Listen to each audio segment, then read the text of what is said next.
மாமனே உன்னை காணாம வட்டியில் சோறு உண்ணாம பாவினா பருத்தி மாறானேனே. என்னங்க ஒரே பாட்டாக இருக்குன்னு பார்க்குறீங்களா?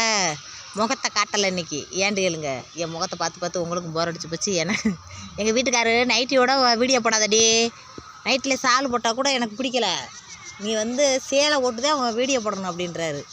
அதனால் இன்றைக்கி முகத்தை காட்டாமையே இயற்கை வளங்களை காட்டிக்கிட்டே உங்கள்கிட்ட பேசுகிறேன். என்னன்றதை விவரமாக கேளுங்க. என்ன ஒரே பாட்டு மாமன் பாட்டுன்னு பார்க்குறீங்களா? ஏங்க என் குடும்பத்தில் நடந்த எல்லா விஷயத்தையும் உங்களை பற்றி சொன்னேன். இங்கே பாருங்க, புளியங்காய் காய்ச்ச தொங்குது. புளியங்காயான புளியங்காய் தெரியுதா? கேமரா சரியில்லை, போனும் நல்ல ஒன்று இருந்ததானே. என்னங்க எல்லா விஷயத்தையும் உங்கள்கிட்ட பகிர்ந்துக்கிட்டேன். அது வந்து என் சொந்த கதை, என் வீட்டில் நடந்த கதை. அதாவது என்னை பொண்ணு வாக்க வந்தது, அப்புறம் வந்து சீமையா வந்து அப்புறம் பொண்ணு வாக்க வந்துட்டு என்னை வேணாம்ட்டு சொன்னது, அதுக்கப்புறம் ஊருக்காரவெல்லாம் முடியாது.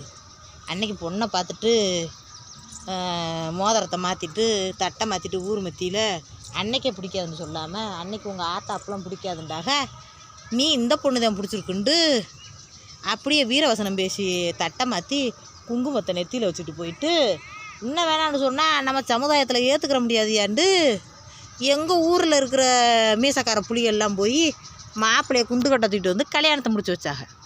கல்யாணம் நல்லபடியாக நடந்துச்சு, நல்லபடியாக முடிஞ்சுன்ற கதை எல்லாத்தையும் உங்கள்கிட்ட சொல்லியிருக்கேன்.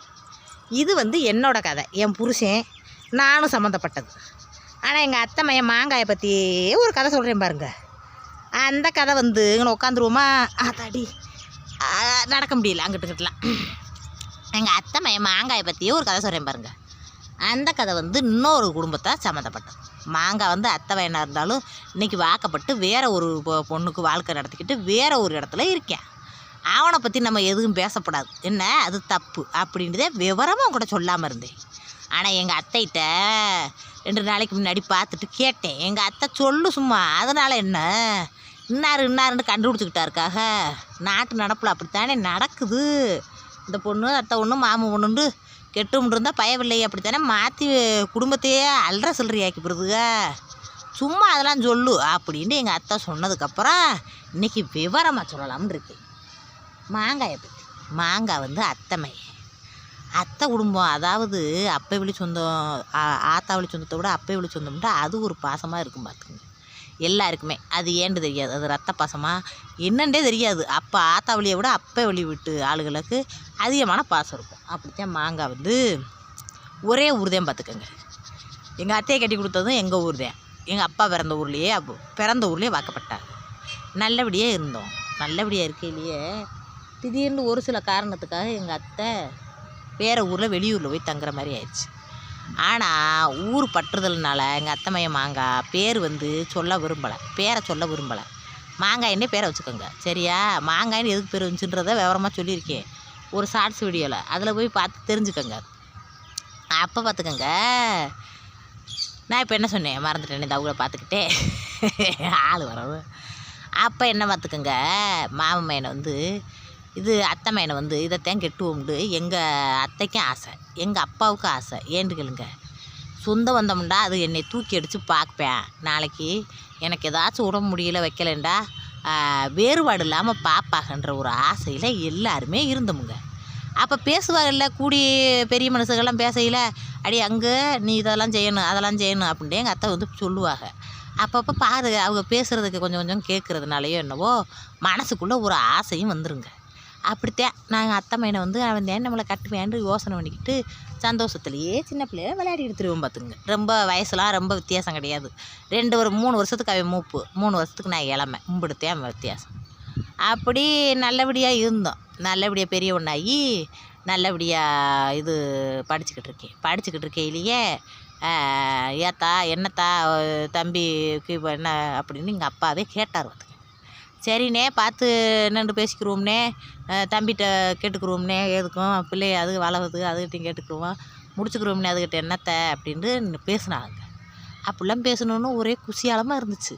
அப்போல்லாம் வந்து பார்த்துக்குங்க கல்யாணம் சீக்கிரமாக முடிச்சுடுவாங்க. பெரிய ஒன்றாகி ஒரு 2 வருஷம் தான் பார்த்துக்குங்க. அதுக்கப்புறம் டக்குன்னு கல்யாணத்தை முடிச்சு கொடுத்துருவாங்க. இப்போ தான் குழந்தைகள் திருமணம் அது இதுன்னு சட்டத்தை பதிக்கிறாங்க. அப்போல்லாம் அப்படி இல்லை. அப்போ பார்த்துக்குங்க கேட்டால் அந்த பயவில் சரி சரின்னு மண்டையாடிட்டு ஒன்றுமே சொல்லாமல் போயிடுச்சு பயவில்லைன்னு சொல்லக்கூடாது, எங்கள் மாமா வைக்கிற மாதிரி இருக்கு என்ன, அப்படித்தான் பேசுகிறது எங்கள் ஊரில் சர்வசாதாரணம். ஒன்றுமே சொல்லாமல் போயிடுச்சுங்க. ஒன்றுமே சொல்லாமல் போனது 2 நாள் கழிச்சு ஆளையே காணமே என்னடாண்டு ஊரும் தேடுறோம். ஃப்ரெண்டு வீட்டுக்கு போயிருப்பானா, எங்கே போயிருப்பானான்னு கேட்டால் அளவேசி தேடுனா ஆளை காணும். ஃபோன் நம்பரை பிடிச்சி ஃபோன் அடித்தாலும் சுவிட்ச் ஆஃப். 3 நாள் 4 நாள் செண்டு ஃபோன் அடித்தா அவன் பேசுகிற அவன் ஃப்ரெண்டு ஃபோன்லேருந்தே அடித்தா எங்கள் ஃபோன்லேருந்தே எடுக்கிறா இல்லை. அப்போ அடித்தா சொல்கிறாப்புல என்ன சொல்கிறாப்புல, அந்த கருவாச்சியை நான் கட்டுறதுக்கு நான் என்ன இழிச்ச வாங்கி நினச்சியா, அது வாய் இப்போவே மும்பிட்டு பேசுது, அதை கட்டிக்கிட்டு போய் நான் லோல் போடுறதுக்கா, நான் கட்ட முடியாது, அது மூஞ்சியை பார்த்தீங்களா மூஞ்சர் மாதிரி வச்சுக்கிட்டு நேரடியாகவே பேசுகிறானுங்க. பேசுகிறத புறந்தான் கேட்டுக்கிட்டு இருக்கா எல்லாருமே. அப்போ பார்த்துக்கங்க எனக்குண்டா அழுகையாக வருது பார்த்துக்கங்க. ஏண்டு கேளுங்க, நம்ம அத்தை மையண்டு எம்பிட்டு பாசத்தில் இருந்தோம், இப்படி சொல்கிறானேண்டு. நான் வேறு கல்யாணம் முடிச்சுக்கிட்டேன், எனக்கு பிடிச்ச பிள்ளையே, நான் மெட்ராஸில் வேலை வைக்கையில் அந்த பிள்ளையோட பழக்கம், அதனால நான் அந்த பிள்ளைய கல்யாணம் முடிச்சிட்டேன் அப்படின்னு சொல்கிறேங்க. அதோட எங்கள் அத்தையும் எங்கள் அப்பாவுக்கும் ஒரே சண்டையாகி போச்சு. என்ன சண்டைன்ற எப்படி விவரமாக சொல்ல விரும்பலை. அப்படி பெரிய பிரச்சனையாகி போச்சுங்க. இம்பிட்டு பிரச்சனையெல்லாம் நடத்திக்கிட்டு லாஸ்ட்டாக பார்த்துக்குங்க, இப்போ எத்தனை வருஷம் ஆச்சு, நல்லது கெட்டது எதுக்கு வர மாட்டேங்க, ஊர் திருவிழா விசேஷங்கள்ன்ட்டு எதுலேயுமே நான் பார்த்ததே கிடையாது பார்த்துக்கோங்க. பார்த்தே பல வருஷம் ஆகிப்போச்சு. இப்போ மீடியாவில் வீடியோ போடுறேன். இந்த வீடியோவில் நான் குடும்ப விவரங்களை பூரா சொல்கிறேன்னா இல்லையா, அதை எப்படியோ பார்த்துருக்கேங்க. பார்த்துப்பிட்டு இங்கே வர்றா நம்ம பானுமதியாக இப்படி இருக்குது, பேச்சுவார்த்தையெல்லாம் கண்டுபிடிச்சி சில பேர் ஹாஸ்டலில் படித்த கூட என்னை கேட்குறாங்க, ஏக்கா நம்ம இந்த ஹாஸ்டலில் படித்தவங்க உங்களுக்கு ஞாபகம் இருக்கா, நான் உங்களோட படித்த பிள்ளைலாம் சொல்கிறாங்க.